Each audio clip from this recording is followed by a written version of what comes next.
Hello! Today we're looking at a little whoop style quad from URUAV. I think I'm now saying that right finally. But just before we get into that, a quick reminder, please like or dislike this video if you didn't like it. Don't forget to comment down below, subscribe if you haven't, and click that little bell icon which tells you when I'm uploading video. Anyway, URUAV. Thanks for all the people that told me the right way of pronouncing this, which I was calling URUAV, when I did the backpack review. The backpack I'm still using, it's pretty good. So let's see how they do in quads. This is called the UR85. There is an HD version. This is the standard one. And it's basically a whoop. So what is different about this than other whoops? Well, let's take a look. Firstly, you get it in this nice case, always good. And opening it, you get this. Some instructions here. Just a sheet, but fairly useful. You got some accessories here. This is basically a spare set of props, a couple of screws, a battery strap, a screwdriver, and a little series cable if you want to use the little 1S batteries instead. And then the quad itself, which looks like this. And the first thing I noticed about this is I thought, this is, well, two things to notice. It looks built for speed, because you can angle the camera up to 45 degrees. You can actually angle it all the way down to less than 0 if you just want to look at your front props all day. But also there's this big space where there's nothing. And I guess that's if you had the HD version, it's got space to put the Cadex Turtle V2 in, but it's still a lot of space. Also there's these details here. It kind of looks like spoilers on a car to go fast. And you can kind of angle it this much and you're still seeing in a straight line. So it feels built for speed.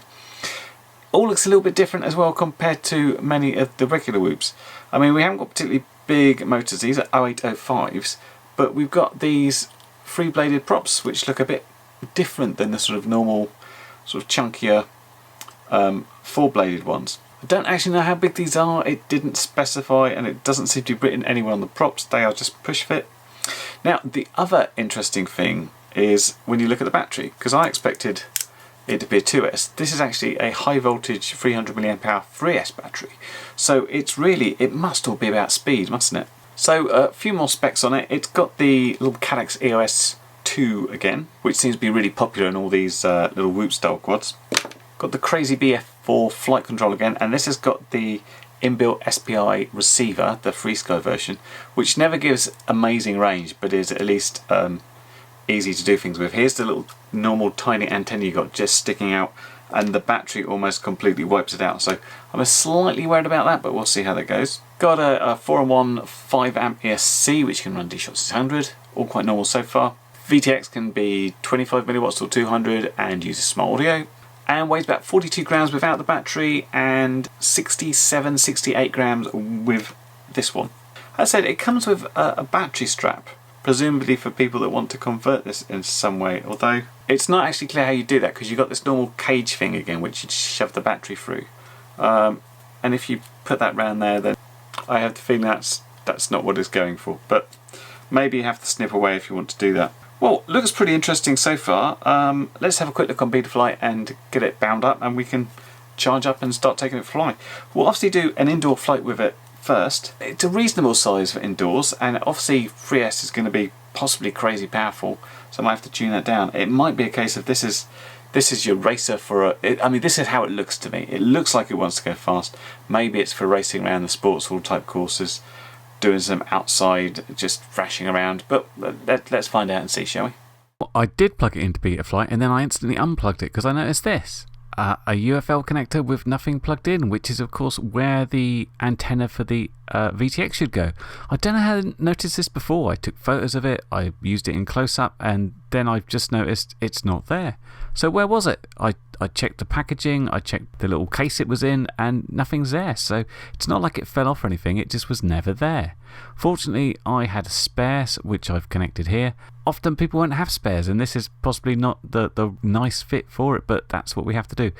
Pretty shoddy QC really on this one, but let's carry on regardless. Okay, so let's connect in and have a quick dive through Betaflight. I've already gone through and done most of the bits here, but I just wanted to show what was missing and what was already set up. So ports looking good. We've got TBS Smart Audio set up on UR2. In the config, D-Shot600, motor stop there. We got an 8K loop. I've obviously changed my personalisation to Curry K. We had SPI RX set up, although it was set up to FreeSky D receiver, which is the same as a DA. I've changed this to FreeSky X because I wanted 16 channels. And by default it had OSD, anti-gravity and dynamic filters set up. It was actually missing the D-Shot beeper, and I've noticed you've now got it available here on the beacon, which is quite useful, so you don't have to go into the CLI anymore. Of course the D-Shot beacon tone is very weak, but you know, it's better than nothing, I guess. Power and battery, this was set to 4.3. We're going to be using high voltage batteries which charge up to 4.35, so I've upped that to 4.5. PID tuning I haven't touched aside from upping the super rate. I've also created myself, there's rate profile 1 which has the normal throttle settings, rate profile 2. I've done a guesstimate for 60% throttle. I'm thinking about indoors on 2S. I'll have to see how that is. That seems to be the norm on these sort of quads. Receiver wise, you see there I've got the RSSI value. This wasn't actually set up on the channel, so it was there but it wasn't activated, so I needed to add that. The channel map for me was wrong as well. This was TEAR. Modes wise, they had a bunch. I've just added my own. They're all the normal ones, as if you've watched my videos before you've come to expect them. The OSD was quite close to what I have on the screen, and it was laid out kind of the same way around the edge but with different things here, and they were keen on having amp usage here, which I've just got rid of and put my own stuff in there. Yeah, and that's about it. So let's try flying it. Okay, so we're up and running inside the house, and I've instantly thinking I've made a mistake on the throttle percentage. It's taking just a little bit too much to get it in the air. Sort of, it's over 50% hover point, so maybe it needs like a throttle of 70-75%. But I thought I'd fly this around and see how it is, just to make sure the pitch is good, make sure the flight characteristics are okay. And yeah, it's okay. I mean, most of the reasons I'm sort of bumping into stuff is that the throttle's not reacting very well because I've messed up my throttle percentage that I wanted. That said, picture seems fine. We're pretty used to the EOS 2 now. It seems to work very well inside actually, and it's very reactive, not a problem there. And well, at least I thought it was all okay, and then I went just outside and we had a drop out the sky. And aside from sort of flipping it back over, I thought, this is just a receiver problem. However, I kept on flying it and I had some really weird dropouts, like this one here. The RSSI is like 90% and it just dropped out the sky, and I'm thinking, what's happening there? Have I got something weird in my house? Now eventually this culminated in the quad dropping down and the receiver being unable to seemingly connect to it, is just not reacting at all. And I'm thinking, well, this is broken. But when I looked at it, I noticed an issue with the VTX, which I'll try and explain now on the field with a very bad camera work. Hello and welcome back to the grass strip. I've got the URUAV UR85 ready to go, and we've just come from flying indoors where we're having some really weird issues with the receiver. Now I don't know if this might be the problem, but if you can see what's happened, if I put my finger there, you can see that little board, which is the VTX, that sort of triangular one, fell down from these posts. I don't know if it's sheared off or it's just come off, but that might have been shorting against the main flight controller. Now I've only got a small window today, so I didn't have time to fix this up properly, so hence what I've done, I've cable tied the antenna to the outside frame, which just rises above there.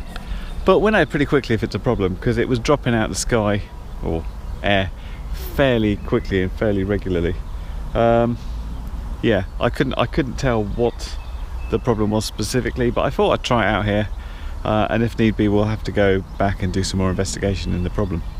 This probably doesn't need too much explanation. I'll just let you watch the entire flight I had.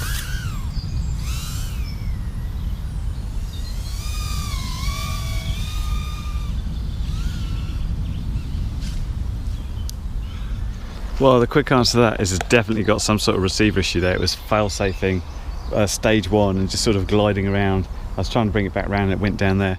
So I brought it home, and the first thing I did was fix up the VTX mounting. I'm not sure how the screws could have come out in the first place, because I used these two spares and it seemed fine, but that didn't seem like it was possible to short, and physically the quad looked in good shape.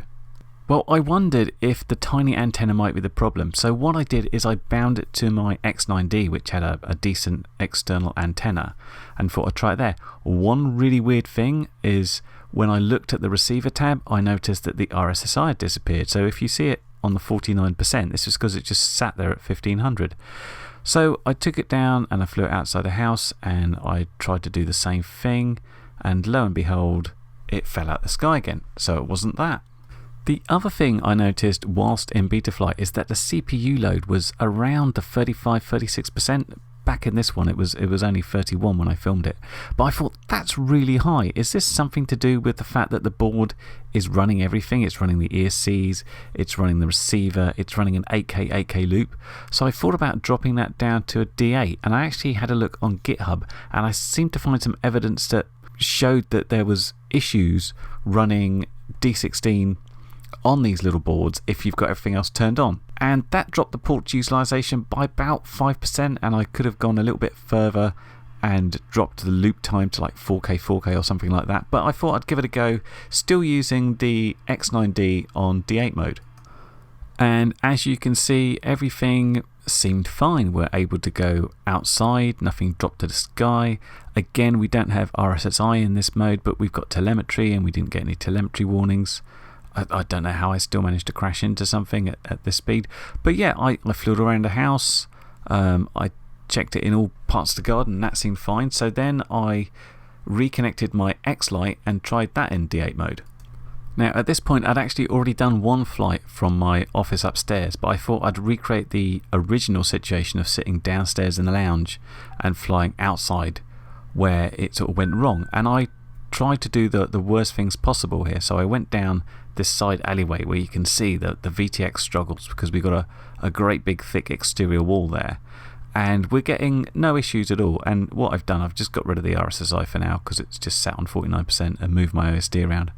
But yeah, we're happy here that the receiver issue seems fixed by dropping the port utilization. Essentially we seem to be CPU bound on the board, and it was basically locking up occasionally and dropping to the floor, which is why we still had good RSSI whilst dropping down. At least I think that's what it is.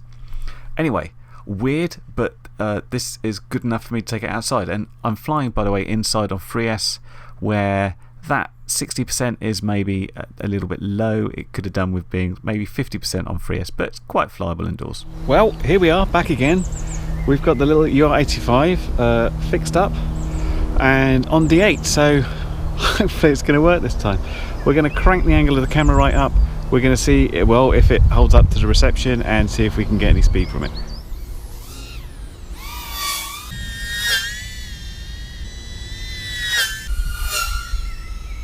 Well, it all looks fine from those speed runs, doesn't it? But this was actually a case of me forgetting to record several things. So this first flight where I had the GoPro out, I neglected to turn it on.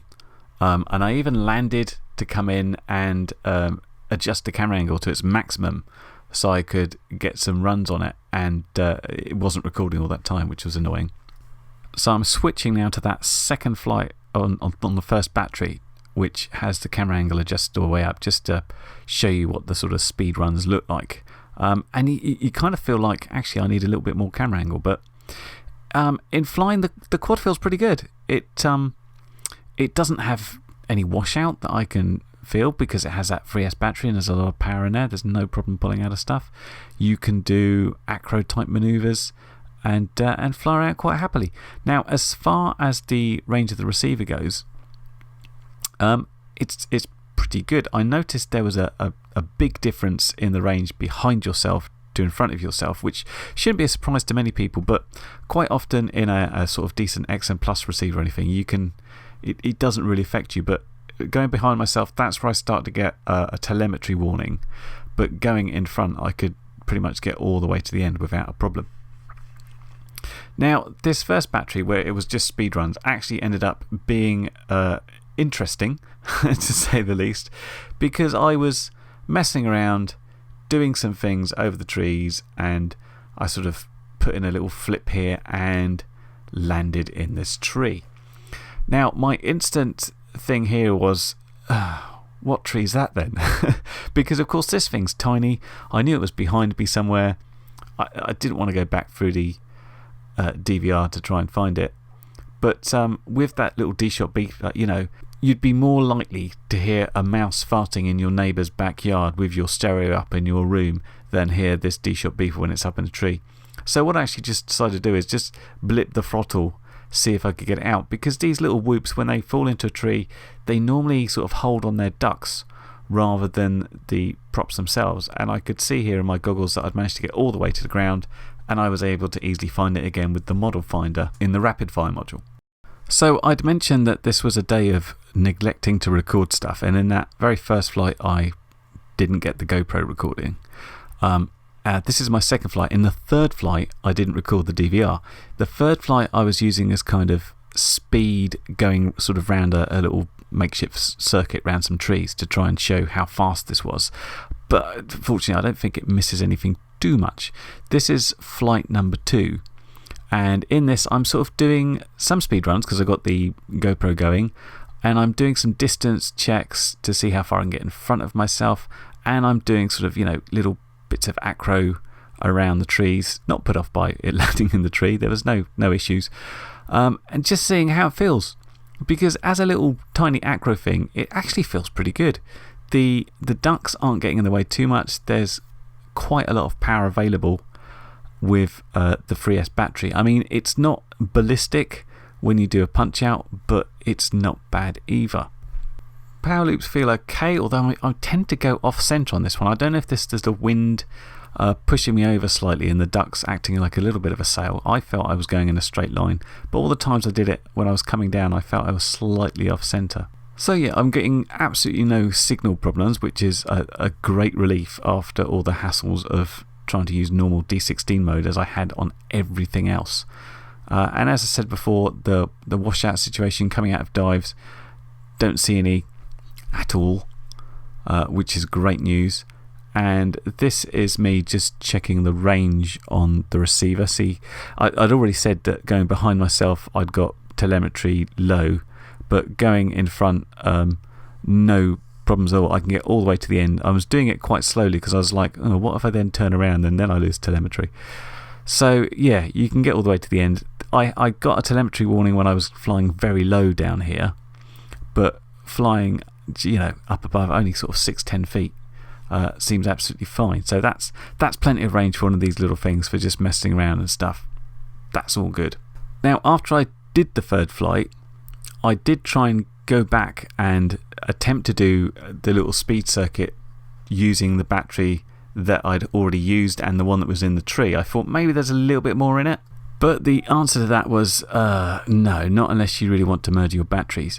Now, this, when you fly it hard, does suck the juice out of the batteries pretty quick. Now, to be fair, these had been flown, but the sag when you're using full throttle in them is really quite apparent. You get under 2 minutes from the get-go anyway, and this is dropping down way lower than it wants to be. Hey, we got there in the end. We got to the end of the review and it's still working somehow. So let's talk about the problems, because we had a few of them. So the first, and I think that one of the biggest ones here, was the lack of the VTX antenna. This is a real oversight on the quality control. I couldn't figure out where it was. I was pretty lucky that I literally plugged it into Betaflight and went, whoa, unplugged it very quickly, because of course if you powered on properly and you started flying around, odds on that VTX would have burnt out, because without the antenna acting as this sort of release for the energy, it just heats up and dies. Hopefully it's just the reviewer's curse thing where I get the crappy one out of the factory. We hope so anyway. I've said I'm not a huge fan of this extended plastic canopy. I do feel it's a real waste of space. There's just so much air there. As I said, there's an HD version for this, and that would take up a bit more space with like the Turtles V2, but there's still a lot there. I do like the fact you can angle the camera up quite high because of it, although I felt like I needed more to get the best speed. But this did seem to allow this little VTX board, the screws came off and it just fell out. I mean, it would be better if it was just mounted above the the flight controller as normal. There's less room for it to actually go anywhere then. So, running D16 or FreeSky X as they call it on SPI, that didn't work very well, did it? And I think the reason for this is, lately it seems all these little ready to fly Whoop type quads I've had in have all come, I saw that they've maxed out their settings. There's the 8K, 8K loop, they're running D-Shot 600, and this board has a lot to do. It works as the ESC, it works as a receiver, it works as the lot. So it's kind of no surprise to see the CPU utilization high. Now this didn't always used to be the case. I seem to remember them being 4K, 2K, 4K, 4K, all this sort of stuff. It almost seems like the manufacturer's trying to sort of show off and say, look, ours is an 8K, 8K loop, it must be better than everything else, which is fine, but only if the CPU can handle it. In this situation, I really don't think it can. And this is literally CPU sort of flying along and saying, I've got too much to do, and pausing, basically, locking up, and it's like the whole thing shuts down for a little while, and you hope it recovers, and often it doesn't. You certainly save some CPU cycles running D8, and you could save more bringing down those other things as well. Now, to be fair, out of the box it was set for D8. But that said, I looked through the instructions and didn't say don't run D16. In fact, it said you could run either, depending what you want to do. So on the subject of D8, I might go back and revisit a few of my other quads. So as I said, I've been running D16 in a lot of them, in fact all of them I think, without absolutely any hassle at all. But knowing what I know about the CPU load, I might go back and check that out and see what I need to do. Now, one of the issues that I mentioned on when you run D8 is that the RSSI signal is on channel 9. At least it was until this stopped producing one for some reason. Another QC problem, a break, I don't know what. So is that bad you can't get RSSI?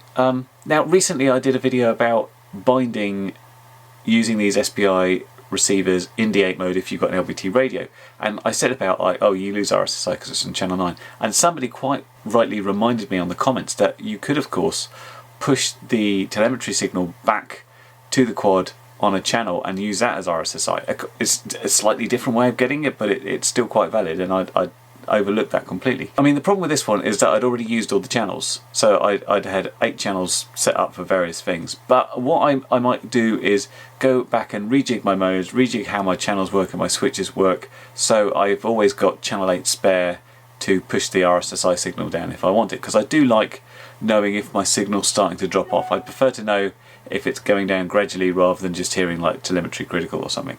So I might do that and share a video on it just in case it's useful to other people that wondered how they can squeeze in more modes than they potentially think they can and stuff.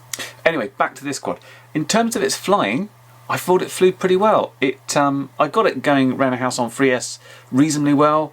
It flew outside quite well. It was pretty fast. I did notice it did tend to really eat the battery when you hit that throttle. But, you know, it had reasonable punch. It wasn't explosive. It could acro pretty well. There was no yaw washout as you were coming out. Plenty of power there. However, this size quad seems to be sort of like the awkward middle child.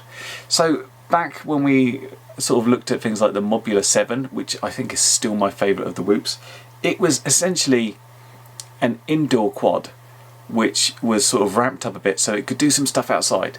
So because it flew really nicely inside, it was like really cool to fly outside, sort of just round a tree, not expecting much from it. Where you've scaled up, the inside flying isn't as good because there's a bit more weight and inertia to it. It's harder to fit through little gaps. Outside is, you know, pretty good performance, but because you're like, hey, I'm flying outside and do some stuff around trees, you kind of expect it to fly like a bigger quad or without the ducks. And I noticed it on like a power loop when I was sort of coming around in a straight line. I'd got moved over, I think, by the wind catching these ducks. So it's kind of like, yeah, I mean, it's good, but it doesn't excel in either area. I mean, it depends what you want out of a quad. You know, I've got a wall full of quads. I've got no problem having an outside quad and an inside quad. It's very, very hard, and I've said it before, to get a quad that's great at both. This is okay at both, but there's an awful lot of competition in this size of 2S, 3S Whoop quad. So for this size quad, unless you're doing something like you're putting HD in as well, it kind of seems like you'd still be better going down like 10mm and having better performance inside, and, you know, still okay performance outside. But if you really want good performance outside, you need to get rid of the ducks and do something else. That said, after all the problems, once it worked, I thought it flew pretty well. But I would, of course, invite you guys to take a look at the video, see what you thought, see if this might be something that suits you, or one of the many other whoops there are around. Anyway, this was supplied by review from Banggood, so thanks to them, and there will be, of course, links down below to this, and again, I'll include the Mobula 7 link because I love it so much. Anyway, I hope that's been helpful, and I will catch you next video. Bye for now. Well, you've made it to the end of the video, so thanks once again for watching. If you like what you saw, then please consider subscribing, and if you really like what you saw, then be sure to check out the link to my blog for a variety of ways in which you can help support this channel.